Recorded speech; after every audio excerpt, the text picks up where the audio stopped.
Good evening, everyone. Welcome to the Meet the Candidates night. My name is Amy Thomas, and I'm the Executive Director of Monroe County School Boards Association, and I am pleased to be your moderator this evening. This year, the annual Gates-Chili Central School District budget vote and school board election will be held on Tuesday, May 21st from 6:30 a.m. to 8:30 p.m. at the Spartan Fieldhouse at Gates-Chili High School, 1 Spartan Way. This year, we have 5 candidates running for 4 seats. Our candidates in ballot order are Kerri Keyes, Tanya Srbinovski, Rob Long, Joe Rittler, and Nicole Littlewood. Serving as a member of the Board of Education is an honor and a responsibility. This community entrusts its school board with very important duties. Board members must provide for the education of the community's children. They must see that the property and finances of the district are properly managed, and they must ensure that the many laws governing education are followed. The community elects their school board members, their local officials who serve without pay and give hundreds of hours to their duties. I want to thank our candidates this evening for making a commitment to carry out the duties of a board trustee serving the students and community of Gates-Chili. Each candidate will be given an opening statement of up to 2 minutes in length in ballot order, so Kerri will start us off this evening. After that, I'll ask questions that each candidate will take a turn to answer first. Answers should not exceed 2 minutes. When there's 30 seconds remaining, the candidate's allotted time, a 30-second notification will be shown to the candidate. When time is up, a second notification will be shown. After the question and answer portion of the presentation, candidates will be able to make a closing statement of not more than 2 minutes. Those summations will be made in reverse order from the opening statements. So if our candidates are all ready, it's time for opening statements. We'll begin with you, Kerri. Hello, and thank you for joining us tonight. My name is Kerri Keyes, and I'm running for my 3rd and final term. I work at Rochester Regional Health, where I have worked for the past 20 years. Currently, I'm an injury prevention specialist with the health system. My husband and I are longtime district residents, and I'm a very proud alumni of Gates-Chili.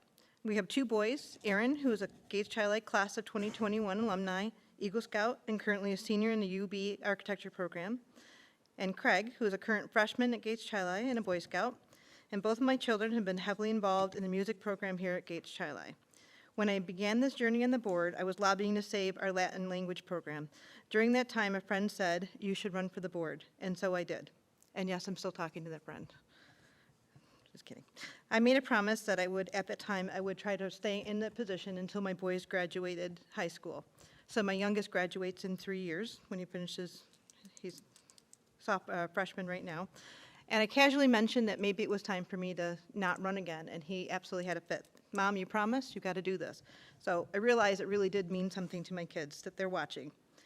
During my time on the board, I've been a part of the ad hoc committee, safety committee, facility finance, audit committee, and co-chair of the information exchange committee with Monroe County School Boards Association.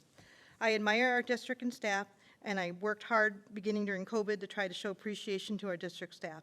Our secondary level staff often get overlooked by parents saying thank you.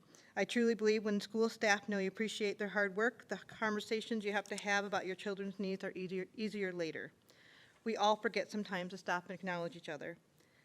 During this election time, I will not be seeking endorsements, as I understand many believe these to be political in nature. I believe strongly and still strongly believe politics do not belong in our children's education. Let experts in education educate our kids. In closing, I would ask you to vote for me based on my record as a Gates-Chili community board member and community member. Thank you. Thank you, Kerri. Tanya?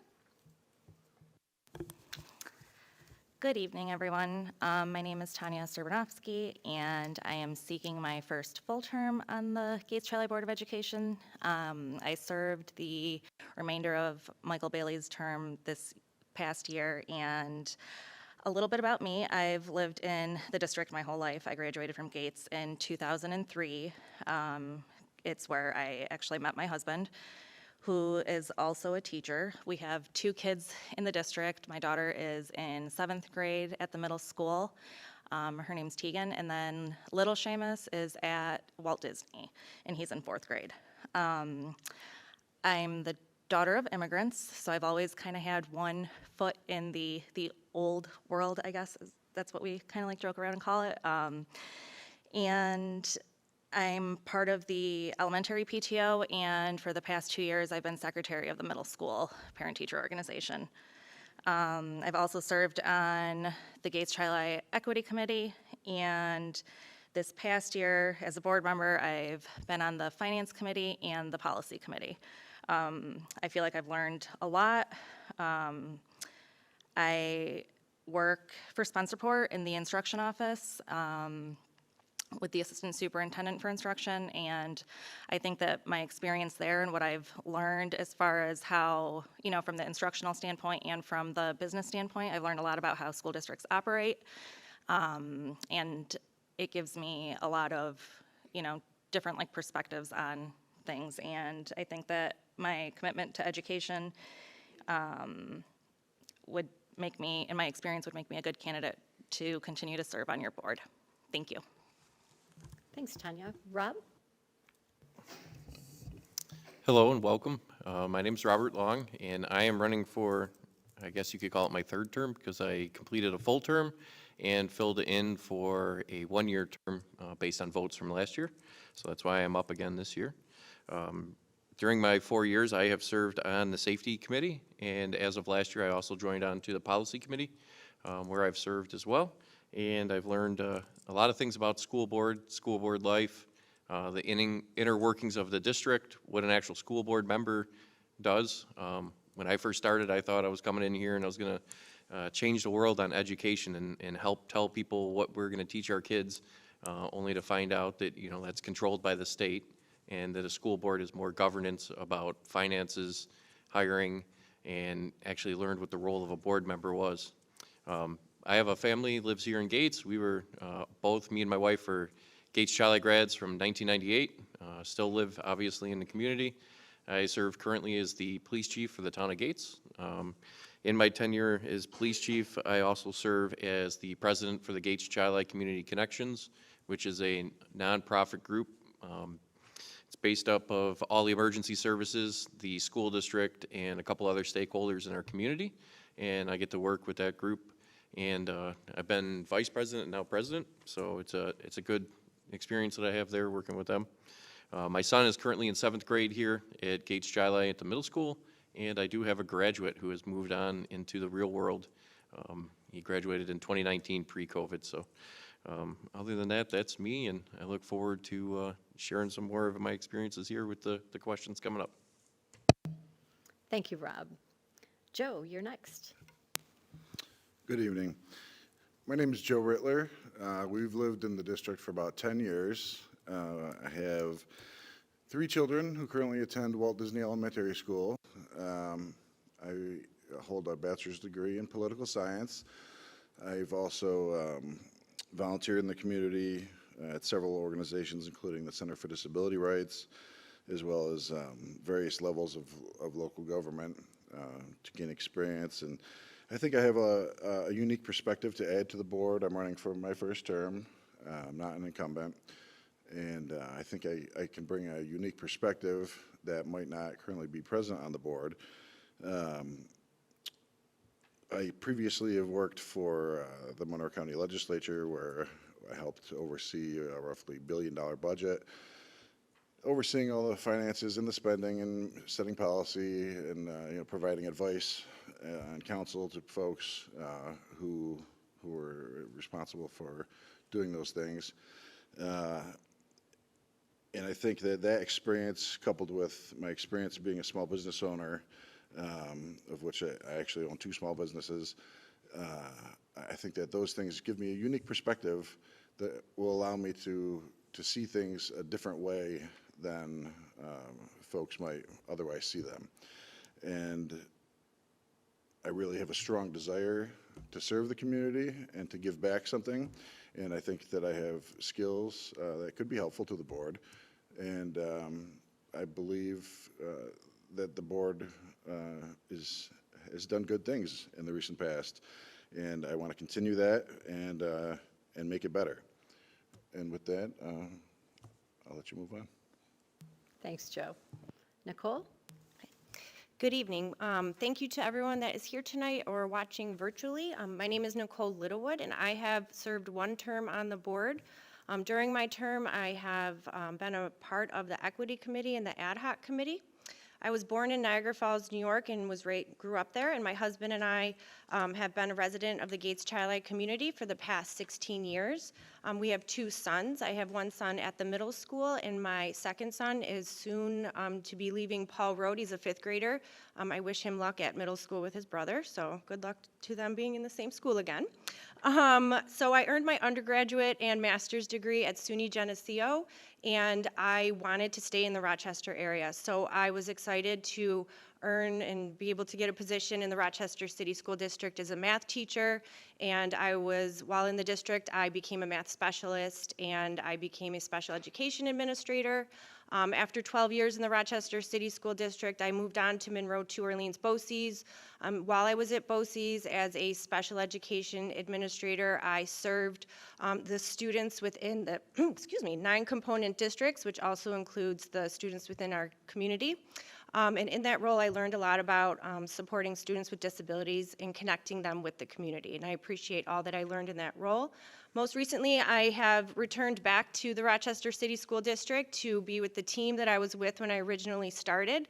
And in my role, I am in a specialized high school working with students that are overage and undercredited. And with that is my passion. That is what I believe in. I believe every student should have an opportunity to learn their way. Every student is unique and should have their own pathway. I also believe that every student should have the opportunity to participate in activities within their school community that interest them. And with that, in my experience, and if you can tell, I'm really passionate about education, so I feel that I'm a strong candidate for the board as well. Thank you. Thank you, Nicole. Now it's time for the question and answer portion of the evening. A reminder that answers should not exceed 3 minutes. When there are 30 seconds remaining in the candidate's allotted time, a 30-second notification will be shown to each one of you. When time is up, a second notification will be shown. Each candidate will have the opportunity to answer questions first on a rotating basis. So we will begin with Tanya. Tanya, what strengths would you bring to the Board of Education, and how can those strengths help support district goals? I think my biggest asset is that I bring multiple perspectives to decision-making. I'm student-focused, and the first thing I ask myself is does this make sense for kids? Does it make sense for teachers? Does it make sense for staff, for parents? I mean, there's so many factors that go into the decisions that we make within like the confines and the rules that we have to abide by.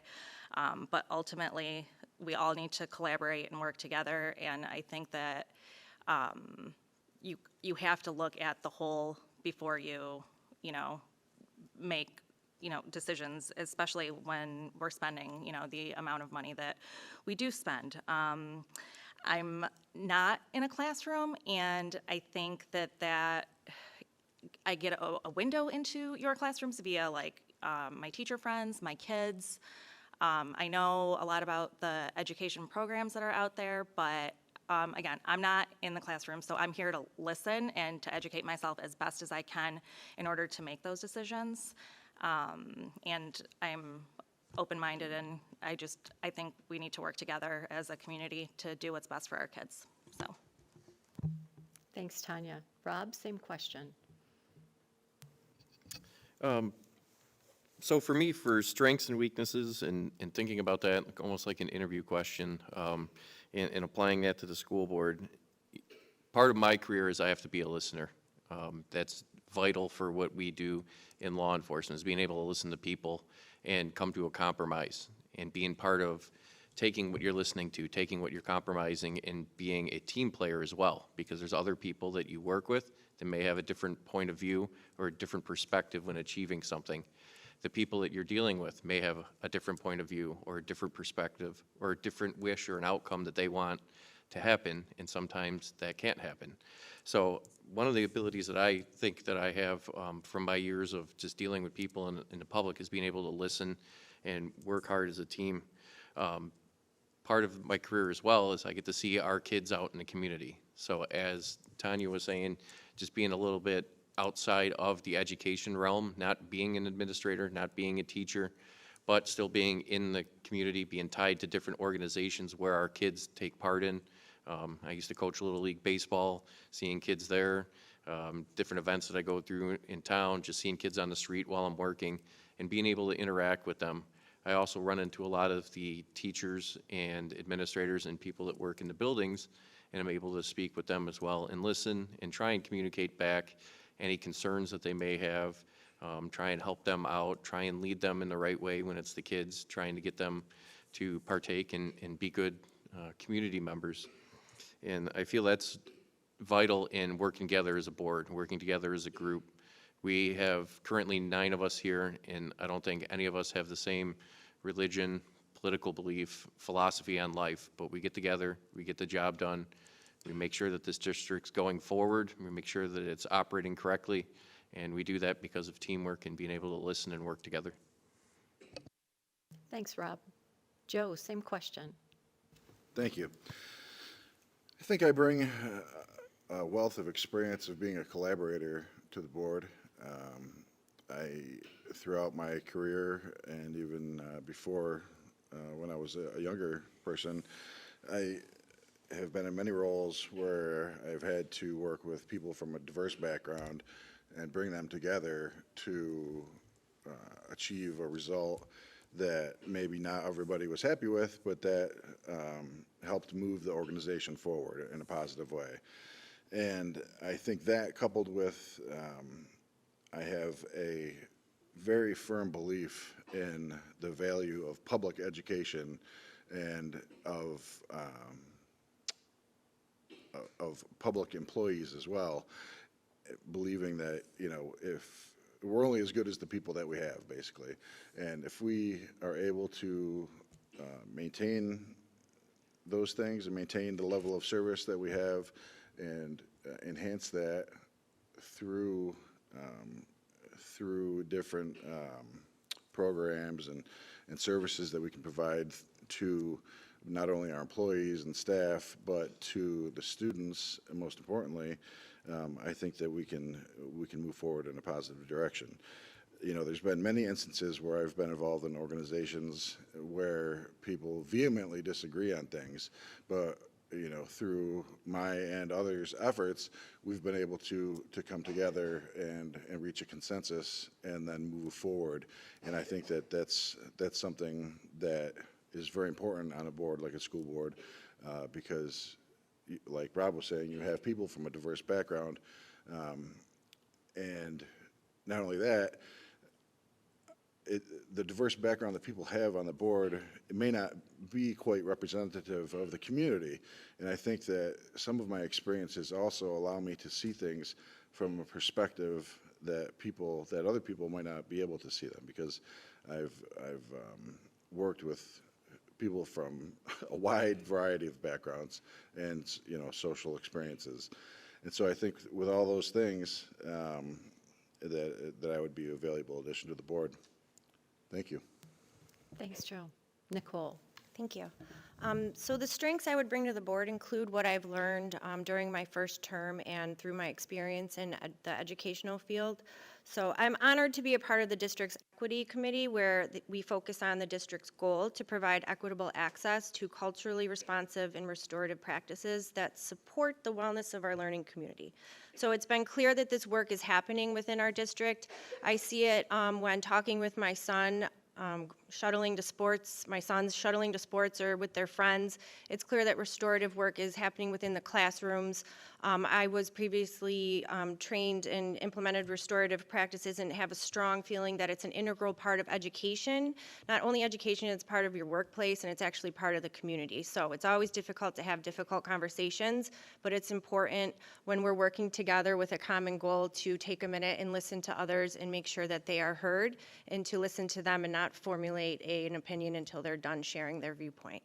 In addition, one of the board, or the district goals, excuse me, is the focus of using data. And I know that as a board member in each of our board meetings, we are presented with data and how the district is using it to make decisions for our students. So it's apparent that our district is on track regarding the science of reading. If you have been listening in the news, Governor Hochul is pushing the science of reading and focusing on the fact that our students need to across the state need to be working on their reading levels in the elementary level and high school level. So I appreciate the work that our district has done. Most recently, we've learned the district's plan to work on reading and the professional development that the teachers will be provided, and I appreciate everything they're doing for our students because I personally feel that the ability to read is a civil right that every student should have.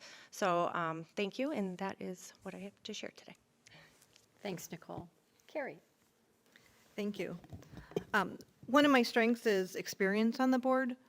This is going on my third term, and I will say that your first term, it feels like you spent your whole first term learning how to be a board member and what it entails and all the ins and outs of being a board member that you had no idea going in. You had different objectives that you realize that's not your job when you get in, like Rob mentioned earlier. The second strength is I'm not an educator. That's a strength I bring. I do have a profound respect for our educators, and I feel there needs to be a balance on the board, and I think I bring that. While our board members who are educators bring a deep knowledge and understanding of the system, an outside perspective is also important, as you've heard echoed tonight from other people sitting here. I'm not afraid of respectfully speaking up when I disagree with something. You may see that happen, and you may not see that happen in public sessions, but I do ask questions and push back when I feel I need to. Pushing back with questions in a respectful way can lead to deeper discussions and learning. Sometimes it ends with others' in agreement, and sometimes it doesn't, and that's okay. We also learn there are things we dislike that we have no control over, and we need to learn to let those things go the best that we can. Thank you. Thanks, Kerri. So on to the next question, and we're going to begin with Rob for this one. What do you see, Rob, as the biggest challenges the district will face within the next 3 years? How will you try to help the district navigate these challenges? Well, when you think about the next 3 years, and I think it's evident in the last 2 years as well, is inflation. With the inflation going up, prices of everything going up in our country, from gas to run our vehicles, to heating our buildings, to pens, paper, pencils, everything, you name it, it's going up.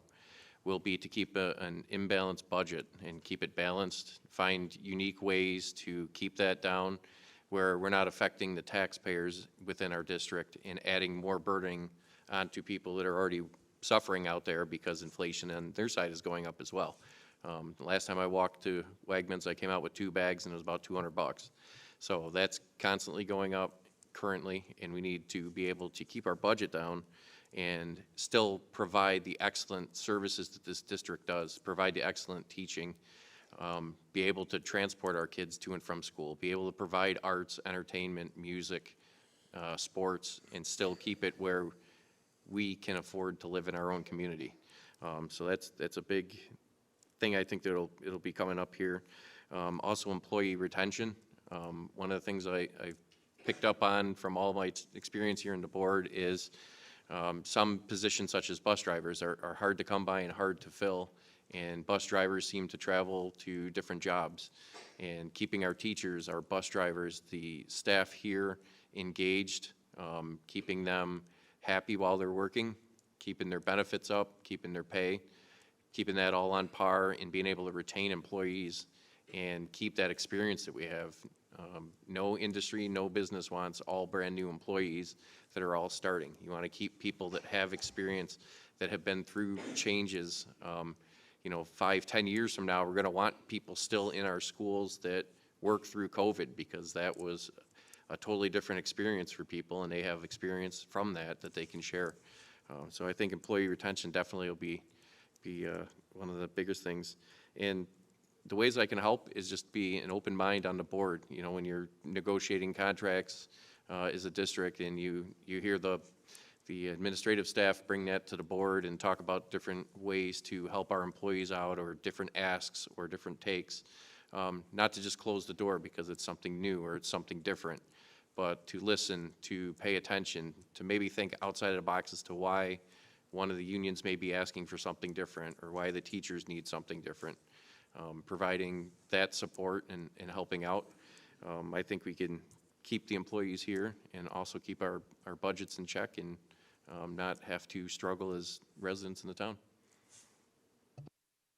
Thanks, Rob. Joe, same question. Thank you.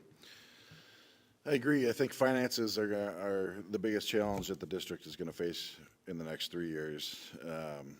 It's critically important that we not only keep the services that we have right now, but that we also continue to improve them every year. And it's also critically important that that is done in a fiscally responsible manner. And you can't just tax your way into, having all the gold-plated programs that you want.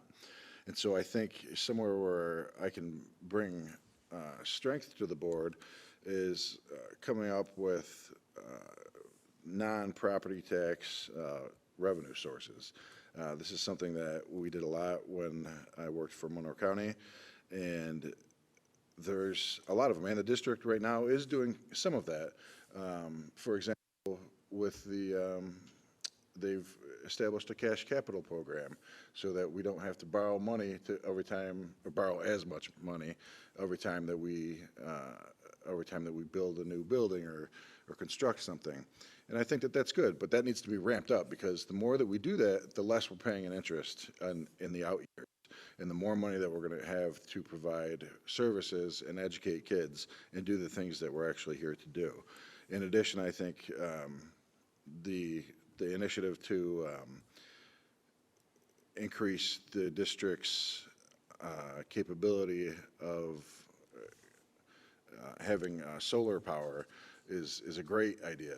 And I think that that's something that should not only be fully but also enhanced. I mean, if we can get to the point where we're not only not paying for our electric bill, which, as I understand it, is about $1 million a year, but to the point where we're selling electricity back to the grid, to RG&E or whomever, that will give us more resources to provide services that the kids in our district need.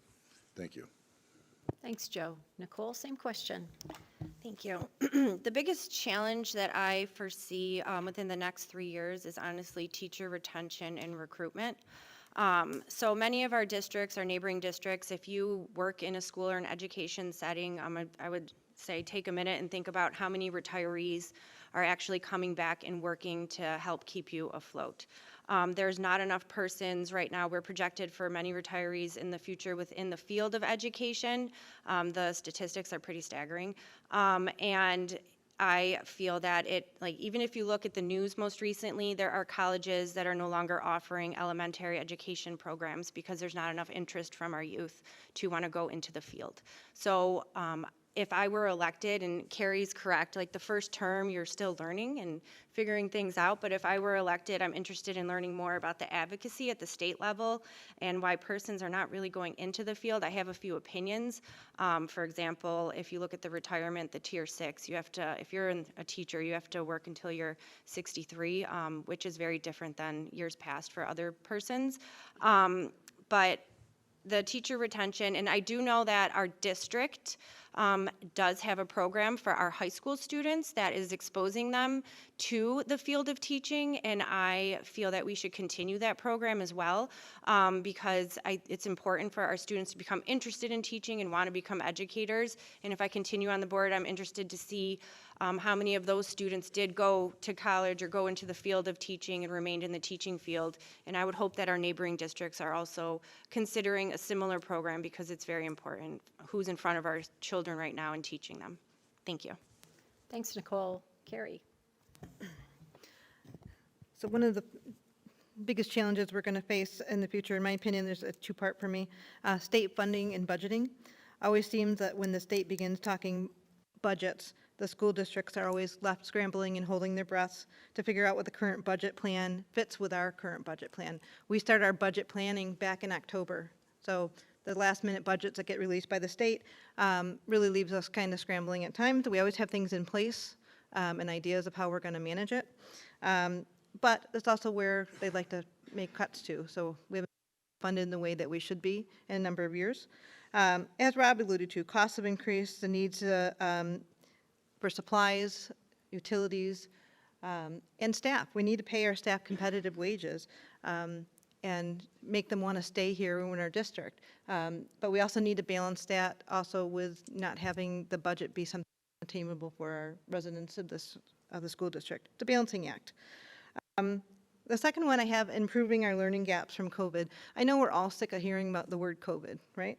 We're sick of hearing it, but it still exists out there that our students are still recovering from learning gaps.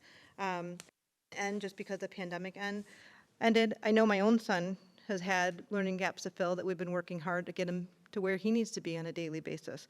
Not only academic, but the social emotional learning gaps as well. I can help this by supporting our team their superintendent has in place. He has a fantastic team in place. Cutting programs won't help our students fill in learning gaps, right? So supporting our team in their budgeting and to help prevent any further learning gaps from happening. And also advocating on a state level is one way that we can help keep our state officials funding our schools the way they should be funded. Thanks, Kerri. Tanya, same question. So a lot of people mentioned the finance and budgeting portion of school district operations, and I think that underneath that, you know, I also had teacher retention, and I'm going to go a little bit more into, like, I think we need to continue to fund mental health and improving literacy, and we have to find ways to be able to fund these things after our COVID funds disappear. We were able to do a lot of hiring with that money, but in order to be able to retain those staff members and to continue to hire staff members, because I think that ultimately you need to be in a good place, whether you're a student or a teacher or a staff member, in order to do your best when you come to Gates Tri-Li every day. And I think we need to also work on strengthening our relationships with families, because we're all, you know, in this together, and and I think just your mental health kind of affects every other aspect of your school day. So I think that if people are happy to be here, they'll be more likely to stay in Gates, and attracting them to our district. And I think improving our literacy rates is just huge, because it affects you hear literacy and you think English or ELA, but it affects every subject, every aspect of a kid's life. I mean, you need to have basic literacy skills in order to be a functioning, productive, person, and kids need to have the best support that they can get, because there was a lot of learning loss during COVID, as Kerri mentioned.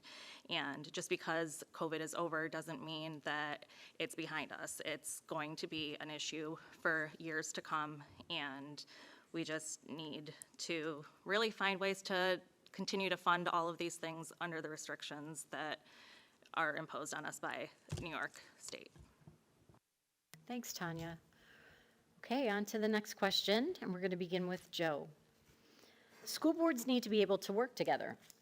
Can you give an example of a situation where you were part of a group or committee, and tell how you helped that group of people work together to solve a problem? Sure, thank you. So I thought, there's many times in my life when I've had to work with a variety of people to accomplish a goal. But I think one of the best examples of that is I used to be the leader of an organization that had about 90 members, and it was a political organization, and there was an effort to revise our bylaws. And I know it's kind of a nerdy thing, but it was important to us and to our members. And there was a lot of people who wanted many different things. And in this particular organization, we had people from basically every different ethnicity you could think of, every different socioeconomic background, And as the leader of that organization, I had to make sure that we listened to each one of those people and got feedback from them to make sure that at the very least their voices were heard in the final result. Because ultimately that's what people want. They want to be heard. And I think my experience with that would really be beneficial to the board. Because sometimes in the community, there's little pockets of people that you hear from that might not be the most vocal, but they might need more help than those people who are very vocal. And I have experience going out and finding those little pockets of people and finding, making sure that everyone at least has the opportunity, if they want, to provide input. And so, ultimately, in this example, we did get our bylaws revised. It took a very long time, took over a year, and we were a smaller subset of a larger organization, and ultimately the larger organization also took it upon themselves to revise their bylaws, and so we ended up helping with that as well, and using our experiences from that help guide those changes. And I think that we achieved a result that was positive for everybody and that everybody was pleased with. And I think that that type of experience could really be beneficial on the board. Thank you. Thanks, Joe. Nicole? Thank you. First, I'd like to thank the current members of the board, as I've appreciated and appreciate working with each person. We all have varying opinions, as Mr. Long has shared, and come from different backgrounds, but we're able to respectfully work together and come to a consensus in the end. So I just want to share that I appreciate your partnership. So I feel like, to be honest, that I'm on some sort of committee on a daily basis. So whether it is at work, being on the board, or at home, I mean, I don't know if that counts as a group, but how are we going to feed everyone by the time we get to the next sport? So we have to come together, figure it out, and make a plan. So every day, I'm working in a group. So this includes also my son's youth sports, which is many. So my youngest son is actually on the Gates-Chili baseball team called Gates-Chili Storm, and most recently they learned that they had the opportunity to go to Cooperstown. We found out and learned in talking with each other that this is like a one-time opportunity. After listening, I learned. And many other organizations have multiple years to fundraise for this, so we had about 7 to 8 months. So we came together, mostly the moms, no offense, dads, and were able to come up with multiple fundraisers to be able to pay for all the players to be able to go to Cooperstown. So we are going to Cooperstown the second week of July. The players are very excited. Really quick shout out to the varsity coach, because he has partnered with our students, our players, and featured them in a team, and the partnership is amazing because our students or our players look up to the older kids, so I appreciate that. But when working on a committee, as I shared previously, it's important to be a listener and take time to listen to what the other person is saying and not formulate an opinion, again, until the other person is done talking and pausing and taking a minute. And we often talk about bias while on the board in many of our professional development opportunities. So that is something also to take into consideration when working with others. Thank you. Thanks, Nicole. Kerri, same question. My full-time job is to help employees safely do their job handling patients. That includes helping them train to choose the right equipment every time and to use that equipment properly. In situations where you have a patient that is difficult to mobilize or transfer for a variety of reasons, I work with staff to find a safe solution that provides dignity to the patient and is safe for the staff. We work in multidisciplinary teams to figure out the best possible solution, with including possible complications that may present during the movement.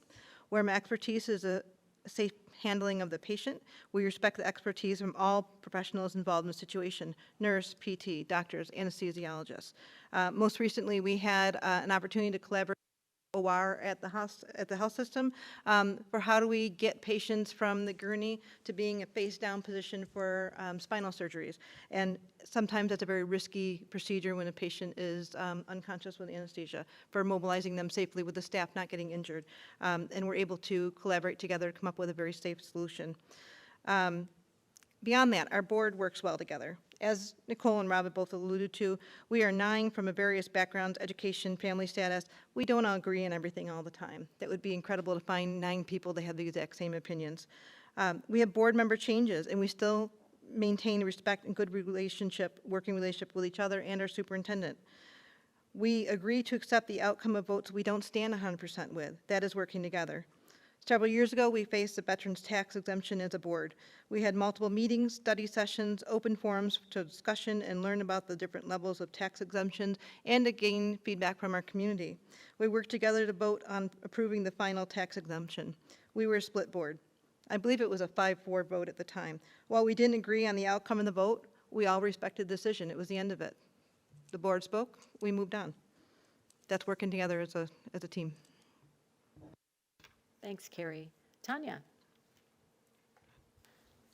As I mentioned previously, I am currently on the elementary PTO and the middle school PTO, and when I first got involved with my kids' PTOs, I thought we were just gonna, plan some fun things for the kids to do, and I didn't realize, how much more goes into this, and we so at the middle school, we wanted to do something. We had some funds, and we wanted to do something that would impact the kids at school. And we were trying to come up with, something to do. And people had a lot of different ideas, and there were 2 things that we were kind of stuck between. There was suggestions of trying to see if we could fund an awning over where the kids get dropped off and picked up in the morning, or the picnic tables, which is what ended up winning out. And that decision ultimately was made because of the greater impact that it would have on because all kids and all staff members ideally would be able to have access to these things. And I think that's an example of, thinking about things from, an umbrella point, just to see where's the greatest impact that you're going to get.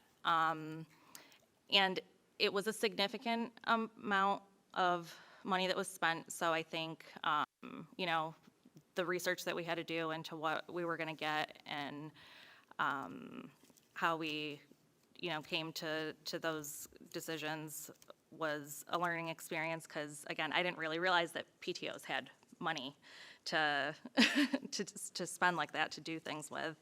And then, again, this past year on the board, working with everybody here has been a great learning experience too.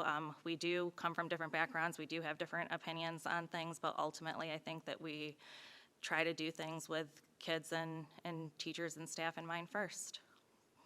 Thank you. Thank you. Rob, you'll finish us off? For me, as I stated before, I'm currently a member of the Gates Child Community Connections, which is a nonprofit group. When I joined the group, they were a little bit smaller. We were giving out money and assisting other groups in planning different events around town and helping out students within the school districts, students within our community, families. Unfortunately, we didn't have the money that we decided to give out to people. So our expenditures were a little bit more than what we had coming in. So one of the things that I was able to help the group do was start fundraising.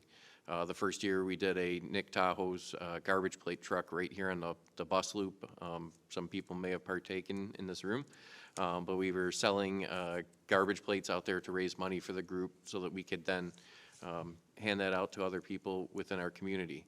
And one of the things that I like to do is always go for the next bigger thing. That we made a certain amount of money from that event. How do we double that the next year? How do we go forward? And what we did this year was we all got together as a group, brainstormed, and came up with doing a gala. So there was myself and a couple other people that put together a gala to fundraise. We got even more money this year, which is good because then we were able to give out even more money. So it's kind of like what Dr. Ball does on a daily basis, is making sure that your incomes and your expenditures are even, and giving out the money, making sure everything's going good. And we did that as a team. And part of working on a committee and being successful on a committee is not being afraid to get your hands dirty. There's a lot of people that can be on these committees or be parts of groups. They bark orders. They assign people tasks that they're not afraid, or they're afraid to do. Some of these events, I was in this garbage plate truck frying potatoes the one day because I wasn't afraid to get dirty and get greasy and help make garbage plates to sell to our community, to raise money to then give out to the community through different means. So it's rolling your sleeves up sometimes and just getting in there and cutting your teeth and helping out in order to make sure that that group or that organization is successful.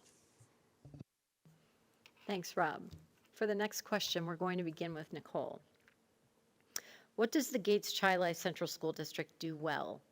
What area or areas do you believe need the most improvement? So first, I just want to share that I'm proud of the work that the district is doing, and it truly takes a village to be able to do the work we do for our students. There is a lot that the district does well. I believe that the equity work that we have done and continue to do has been positive for the district. This was highlighted last year. I had the opportunity to go to the National School Boards Conference, and our district was selected to present the work we have done around equity within our district. And I was honored to be able to see and the persons that were in attendance, how excited they were for the work that was shared.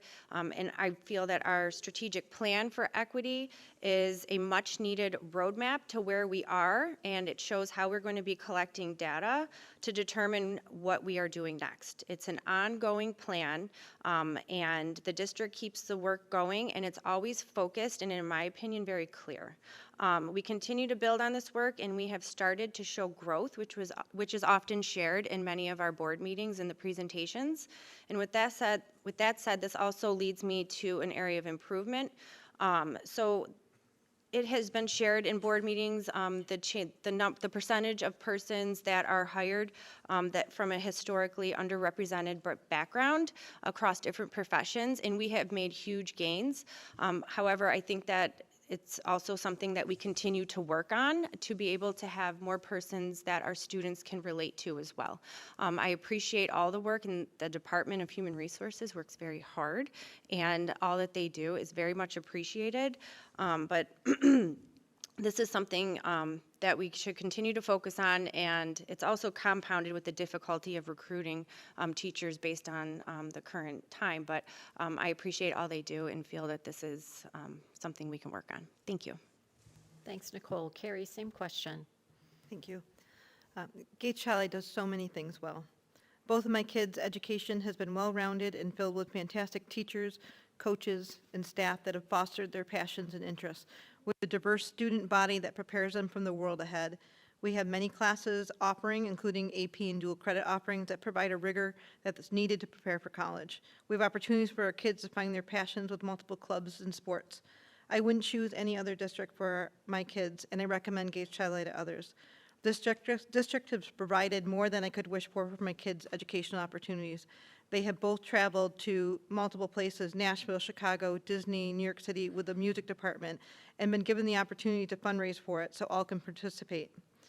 Not all kids have the opportunity to travel with their families. This provides that opportunity to everybody. Kids learn from those experiences as much as they do from classroom activities. I know my son most recently learned that if you spend all your spending money on the first day on a sweatshirt, you're going to go hungry the rest of the weekend. My oldest took the opportunity to join the capital improvement project team as a middle school student years ago. That led directly to his interest in architecture and even real-time experience with an architecture firm who's working on our project. He ended up with mentor in that field and then friends in that company. As far as improvements, I've mentioned before, learning gaps that happened with COVID. We need to work on raising test scores, graduation rates, getting all kids fully invested in school to pursue their path in life, whatever that path may be, college, career, going right in the workforce, whatever their path is. The school can't do it alone, though. It needs to have parental involvement. Somewhere along the line, education shifted from a school-parent partnership to school being responsible for every aspect of the kid's education. Yes, the school plays the largest role in that education, but so do parents. So parents, it's time to step up to the plate. That's my area for improvement. Thanks, Kerri. Tanya? So when my husband and I were trying to figure out, if we were going to stay in Gates when we were searching for houses, we wanted to stay in the district that we graduated from. I think Gates has a lot to offer. I love the diversity in our district. We have a lot of great programs, as Kerri mentioned, and we, I think, do well as, like, when I think of Gates Chi-Li, I think of our district. Our schools are like the hub of our towns. I think we do a good job of involving the community in our events. I think that we do a good job when it comes to recognizing and supporting the achievements of both our students and our faculty and staff. I think that an area that could use some improvement is just that we just need to continue to prioritize and improve upon addressing the social emotional needs of our students and staff, and doing what we can to improve our literacy rates. Thank you. Okay. Thank you. Rob, you're next. A couple things that the district does very well. One is communication. I've been in the district long enough to go through a time where there was no communication or very little, to a time where there was over communication, where we would get phone calls or emails on things that, you know, as parents, you didn't really need to know were going on, to now where the district does very well at getting the message out, letting you know what's going on. There's a lot of good communication amongst the board, from the administrative team letting us know that the different issues that are affecting the district, whether it's problems in the learning area, an incident that may have occurred on the district campus. Usually those communications come out to us as board members pretty quickly as something's unfolding. And there's always updates letting us know what's going on, as well as the student services. I think the Town of Gates School District and Gates Chi-Li here provide amazing student services to our kids. There are kids that are here from all different walks of life, all different needs, and they get the support services through the teachers and the staff that we have here, which are top-notch. That's why I raised my family here. That's why I stayed within this district. After we decided to move out of the Town of Gates, we actually moved to Chi-Li, but stayed in the school district because the school district in my heart is #1 in the area, and I don't know that there is another better district. And it's based on some of the things that this district does provide to our students. For me, I think that there's, even with those two areas, there's always room for improvement on everything. There's room to improve communication. There's room to improve our student services. As it was stated before, making sure that our students' emotional welfare is intact and helping them out. We've seen a huge increase in mental health issues throughout our community through my lifetime, and you know, it's more prevalent, and making sure that those student services are there to keep our kids you know, safe, keep them in a good place, keep them learning, thus keeping our graduation rates up, and keeping our kids succeeding past their time here at Gates Chi-Li. And then always improving our buildings and service, or our buildings and facilities here on campus. I think the district's doing a very good job at modernizing this district, modernizing a lot of the buildings. I know when I attended here, when it rained out, you were dodging cans in the hallway because the roofs leaked. And there was areas in the middle of winter, you'd feel the drafts coming in because there was holes or issues with windows. And I think that the district has done a great job at providing amazing facilities for our students and the kids here. I mean, you walk in the front door of the high school and you're meted by a big fish aquarium towards the middle of the school, and different facilities that are here. This room right here wasn't this when I was here, or the big theater that we now have. So keeping that up is always good as well. Thanks, Rob. Joe? Thank you. I think that the district does a lot of things really well. Two things that I would highlight are, like Rob, I'd say the communication. The district communicates with parents and residents very well. You know, I just saw the bit of the budget that Dr. Ball is doing on social media. I think that's good, and helping to engage the public in what's going on in the district, and especially you know, making sure that parents are aware of what's available and what's going on. I think also another thing the district does well is embracing diversity and making sure that that there's inclusion in the various programs. I know that, we chose to send one of our children to the integrated pre-K program that the district provides with BOCES, where, he was able to attend with children with disabilities. And I think that provided a really valuable experience for him to be able to do that.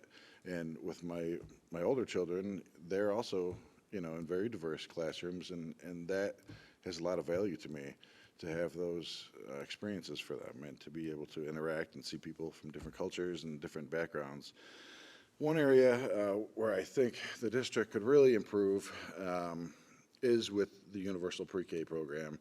I think that it's great that we provide the level of service that we do, but my understanding is that there are about 140 UPK seats available, and as of this month, for the school year that's ending next month in June, that there are about 80 kids on the wait list for UPK, while there's 140 kids already in the program. Now, my understanding is that 80 is a somewhat inflated number because a lot of those kids aren't eligible for one reason or another, and so it's likely lower than that. But still, we need to really redouble our efforts to provide universal pre-K. And whether that means finding innovative funding streams or, doing more lobbying of our state representatives, whatever it needs to be done, we need to make sure that every kid, every 4-year-old in this district who wants to attend pre-K and their parents want them to attend pre-K, that they can attend pre-K. I think that is so critically important. And right now, I don't believe that that's happening. I think it's largely happening, but there's too many kids that aren't getting in the program. And I think that we need to work together to address that and come up with a plan where over the next several years, every child who's 4 years old in this district gets to participate in a full day pre-K. Thank you very much. Thanks, Joe. Okay, for the next question, we're going to begin with Kerri. In 2020, the district adopted a moral imperative, and in 2021, implemented a strategic plan for equity. Please tell us if you support these efforts or not, and if so, how do you see your role as a board member supporting or not supporting these efforts? Thank you. Yes, I fully support the efforts. As part of this team working with equity from 2019, the beginning of this plan, I've seen the data. After seeing the data, there's no other conclusion but to support learning for all of our students. I know that's a fairly blunt answer to a deep question, but the data is straightforward. There's no denying we need to make changes to do better for our students. As a board member, if reelected, I would continue to support our superintendent and our cabinet in their efforts. Nicole mentioned diversifying our hiring, which we're doing a good job at making improvements on. I just think we need to continue on that path. Thanks, Kerri. Tanya, same question. I do support the district's moral imperative and equity work, and as a secondhand philosophy nerd, my husband was a philosophy major, so I was a reluctant student of his. Having a well-defined moral imperative as district philosophy is something that I'm really proud of. I think that we make a promise when we commit to our district that every student who comes through our doors will receive the best education possible in buildings where they feel safe and are taught by adults who respect them and see them as people and not just kids. I think that, it's easy to say that every kid matters, but it's our obligation to make sure that these aren't just nice words that we're saying to make ourselves feel good about the things that we're doing, and to actually, make decisions and put forth actions that hold true to the words that we are saying. I think understanding a student's background is crucial to making sure that they receive the support that they need to be successful, and I think that recognizing our differences and celebrating our differences is something that makes this community particularly special. And as a board member, I would just continue to support the work that the district has been doing, and it's, as far as its hiring practices, its equity work, I love being part of the equity committee and learning about the different things that the district is doing to support our students, and thank you. Thanks, Tanya. Rob, same question? As I said before, the town of Gates, the town of Chi-Li, we're in two areas that have many different people of many different backgrounds, whether it's religion, whether it's race, whether it's political views, whether it's, the language that they speak, what their ethnicity is, whatever country that they came from. So it's good to have staff and programs here that address everybody as a whole, instead of focusing on one single path or one single group. So having a very good equitable learning experience for our young children that are coming here are going to help them out when they go into the community, and not everybody is the same. There's a lot of different people out there. So it's good for them to learn, it's good for them to interact, it's good for them to see people of the same backgrounds as employees within the district. It's good for them to see people of the same backgrounds as employees within our town, within the businesses that we go to. But on that side too, it's also good that we hire and continue to hire staff that our district find that are the most qualified for positions, so that you're not just passing somebody over to reach somebody else just because they make a certain standard or check a certain box. It's always good to make sure that we have a well-rounded staff, as they have been doing here, and have been going out and finding candidates that meet both sides, having new faces come in, new people, new ideas, new backgrounds, and at the same time are really qualified candidates to come in here, instruct our kids or lead our kids or be part of the cabinet. So I think that the district is doing well. I do support the work that is being done, and I hope that we continue to find good candidates here and provide a broad background for everybody. Thanks, Rob. Joe? Thank you. I also support these efforts. I support the moral imperative, and I support the district's strategic plan for equity. I think, folks have hit on a lot of good points. The efforts to increase the reflection of our workforce to our community and our district population, I think are really good. I believe that we've done, or that the district has made great strides to do that. One area, though, and I hate to sort of beat a dead horse, but one area where I think it sort of flies in the face of the notion of equity is the fact that we have a lottery for universal pre-K. A lottery is not an equitable system of distributing seats to pre-kindergarten students. A lottery just says, okay, everybody gets a number, and if you get lucky enough to get your number pulled, you get the seat. But you could have, the kids of a millionaire and the kids, or a child whose parents are both deceased and is being raised by their grandparents and has all kinds of mental health needs and other needs, and those two kids are going to have an equal chance of getting into that critically necessary program that we currently don't have the capacity to completely fill. So I think, I've looked at different districts, and I would see that New York City provides a lottery, but they also provide, I wouldn't say a point system, but they provide a method of accounting for differences in a student's need.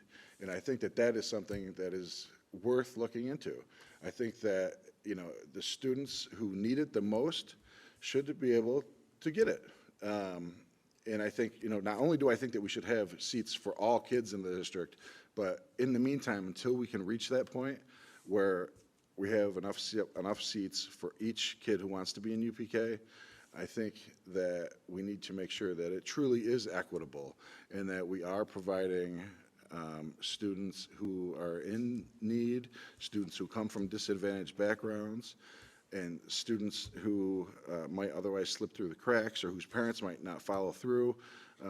We need to make sure that those kids are not being cast aside because we just do a lottery and we say, okay, well, you're number 141, sorry, you can't get into UPK. Because that has impacts on a child throughout the rest of their life. And we need to make sure that we're doing the right things for these kids. And I think that changing that lottery system would go a long way to fulfill a part of the district's strategic plan for equity. I think that should be a part of it. And I thank you very much. Thanks, Joe. Nicole? Thank you. I support these efforts, and as a community member and now a parent, my husband and I purposely selected this community to live in because of its diversity. We both grew up in a diverse community and understand the importance of having our children grow up in this and have a similar experience. So I just wanted to share that serving as a board member, each year, we're able to meet with the students that graduated and come back to talk to us. And something that stands out each time in my 3 years, the students come, they may be from college, they may be from the workforce, or they may be from the military or a vocational setting. So they come back, they've already finished high school, and they talk to us about what they liked about high school, what helped them, et cetera. And one thing they highlight each time is the diverse opportunity they had, and that they had peers within their settings that did not have that opportunity and may be struggling a little bit more to work in a group with people that are different or of a different age, but they were able to share that they are able to navigate that a little bit better because of the experiences they had here within our district. So I'm very proud of that, and I have seen it also in my own personal children. As a board member, I would also continue to support the work being done within the strategic plan. So this would include supporting the curriculum of the district, supporting the efforts in human resources and hiring and recruiting, supporting the development and the maintaining the culturally responsive multi-tiered system of supports for all learners. So that's for our students that need additional assistance.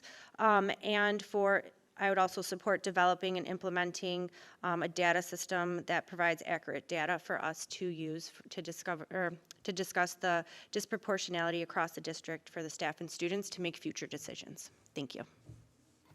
Thanks, Nicole. Okay, for our final question, we're going to begin with Tanya. Do you support this year's budget? Why or why not?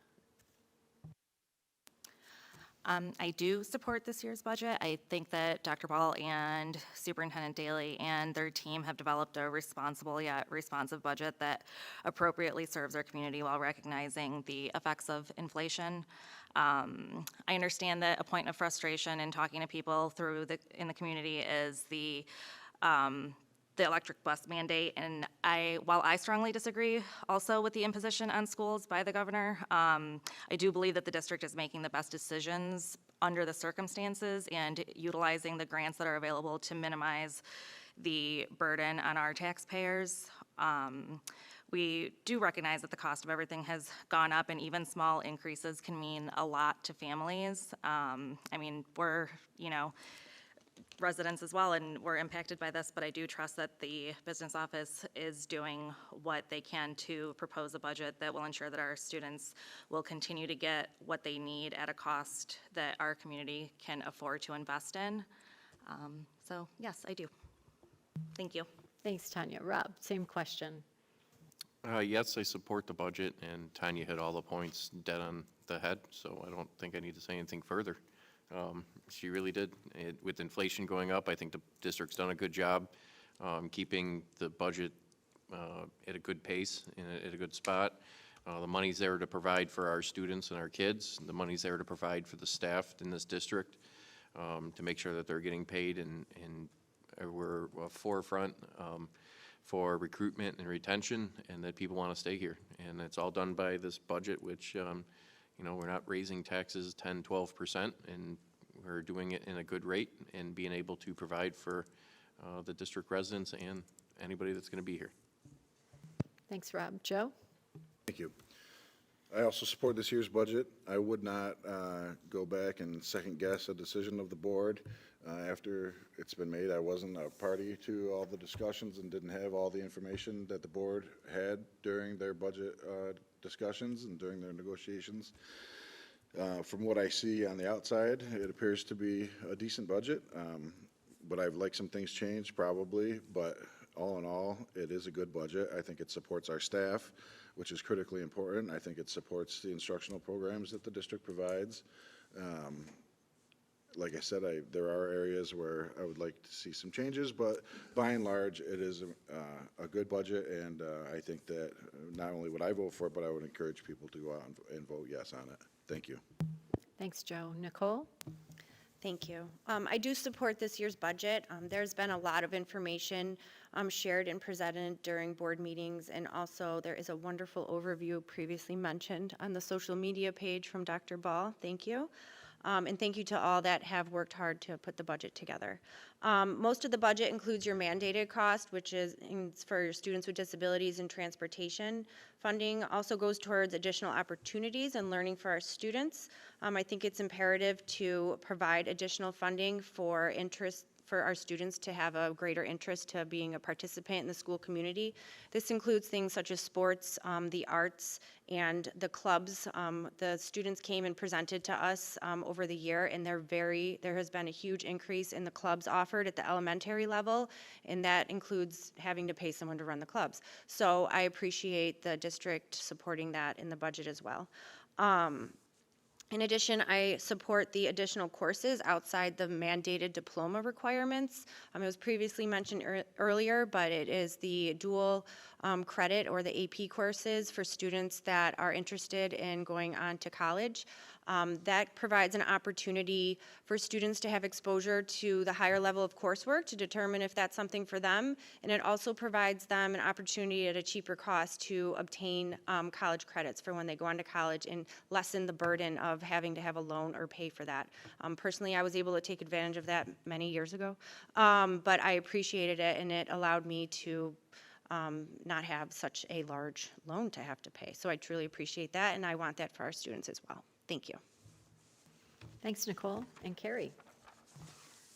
You guys hit everything, all the talking points right between all of you. But yes, I support this budget. It doesn't have a lot of extras or unnecessary spending. We want to pay our staff competitive wage. Costs have risen not only for wages, but insurance, utilities, supplies. Taxes are really something nobody wants to pay, right? But educating our kids produces better citizens in the community, country, and world. And I do appreciate the work by Dr. Ball and Eva, getting our bits of budget with Dr. Ball out there. And I appreciate the offerings of the Budget Ambassador Program to allow people to really get involved in understanding the nitty-gritty of the budget. And I do believe that after most people attend that program, they do walk away supporting the budget overall. Thanks, Kerri. Okay, so we've come to the end of the question and answer portion of the program. Each candidate now has the ability to make a closing statement of not more than 2 minutes. These summations will be made in reverse order from the opening statements. So Nicole will start us out this evening to give her closing statement. Okay, Nicole? Thank you. In closing, I would like to thank everyone here and watching virtually this evening. My background as an educator and having served one term on the board has helped provide me with a strong understanding to represent our students here within the Gates Chi School District. I look forward to working with the members on the board and learning more during a second term. I'm eager to learn more and how to become more involved. Don't forget to vote number 5 on May 21st at the Field House. And if you're anything like me and you don't feel like making dinner, there will also be a fundraiser there from 5 to 7 with a food truck. So see you then. Thank you. Will Rob be working that food truck? I'm just wondering. Okay, Joe? I think you just volunteered for it. Well, I'd like to thank you all very much, everyone here, everyone watching online, and everyone who decides to watch this later. This has been a really good experience for me. It's been nice to meet the other board members who I have not yet met. I think that there was a positive discussion, and I think that the community is going in the right direction. I think that we can always improve. We can always do things better, and that's why I'm running for the school board this year, because I think that I can bring skills and insights to the board that can help take us that next step. And so I would ask anybody listening or watching to vote for Joe Rittler for school board on May 21st. And I would greatly appreciate that, to get the opportunity to provide input on this board's direction and the direction of our children's future. I especially want to thank Amy for hosting or for moderating this, and the district for putting it on. And thank you very much. Thanks, Joe. Rob? Just wanted to reiterate what the two next to me have said, and thank everybody for being here. Thanks for listening out on the virtual world, and anybody that's watching out there. Thanks for giving us an opportunity to share with you who we are and answer some of these questions, to give an overview of what we are and who we are and what we want to do. I appreciate the time that I've been on the school board over the last 4 years. I've got to work with many different people that have come and gone, and some people have been here the whole time I've been here. Learning from different people, living from different people in different walks of life, and doing some great work for our district. And I would just hope that I can continue to do that. And when it comes to voting day, vote for number 3 and go Spartans. Thanks, Rob. Tanya? Thanks everyone for coming. Amy, thank you for moderating. And public speaking's not my jam. I don't know if you've caught on to that, but I hope that you took away that I am passionate about public education. It's where my heart is. It's where all my spare time goes. I just think that the education of our kids is really one of the most important things that we are responsible for as a society. And I'm just really proud of our district, and I hope that I get to continue to serve as your board member. So if you could, vote for Tanya and go Spartans. Thanks, Tanya. Kerri? Thank you. Thank you for everyone attending and watching virtually at home, or if you're watching this later on at home. Appreciate your time. I know it's a busy night on our campus. Just driving onto campus, you see activities everywhere, so there's a lot going on. I ask for your support in electing me to my final term on the board, but no matter who you choose, I ask you to support our teachers in district and budget in general. I attended recently the National School Board Association Conference in New Orleans, and it reinforced and energized me coming into wanting to do a third term. Really excited about a staff wellness initiative. So if I was to remain on the board, that would be something that I would definitely be asking to be a part of. If I don't, I'll still be working on that as a parent side and encouraging parents to step up and say thank you and show our thanks to our staff. I do believe our district is in a good place, and I'm thankful for all I've learned along the way. Again, you'll see me out there trying to get parents to show appreciation to our staff. With this, I leave you with this. Lead with kindness, and the rest will follow. I wrote that earlier in the week, but I wanted to change it at the last minute based on Tanya's earrings. Be kind, then brave. That's all you ever need to be. Thank you. Thanks, Kerri. So that's it for this evening's presentation. A reminder that the budget vote and school board election is Tuesday, May 21st from 6:30 a.m. to 8:30 p.m. at Spartan Fieldhouse at Gates-Chili High School, 1 Spartan Way. For more information, you can go to gateschili.org/vote. Thank you, everyone, for listening, and have a great evening. Take care.